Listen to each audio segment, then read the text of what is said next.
সকলোকে নৱবৰ্ষৰ শুভকামনা জনাইছোঁ প্ৰথমতে আৰু সকলোৱে জানে আমি প্ৰতিবাদী কাৰ্যসূচী অব্যাহত ৰাখিছোঁ কেয়াৰ বিৰুদ্ধে।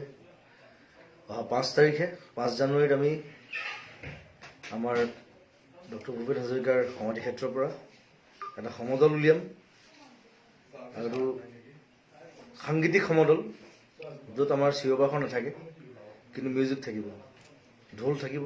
প্ৰায় 100 ঢুলীয়া আমি মাতিছোঁ। সকলোবিলাক ওলাই আহিব, আমাক সহযোগ কৰিব। গোটেই university, cotton college, বিবৰুৱা college, Pandu college, যিমান কলেজ আছে তাৰ পৰা ছাত্ৰ ছাত্ৰী আহিব।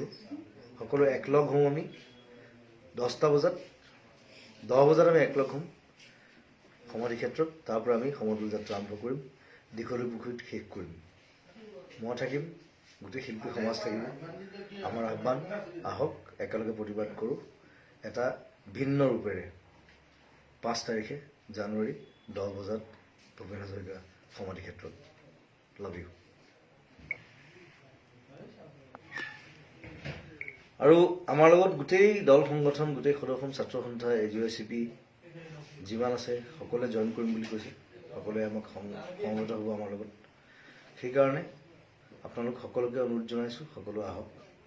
এই কেয়াৰ বিৰোধী যিটো আমাৰ সংগ্ৰাম তাক আৰু তীব্ৰতৰ কৰক, আমাক সহযোগ কৰক। জয় অসম।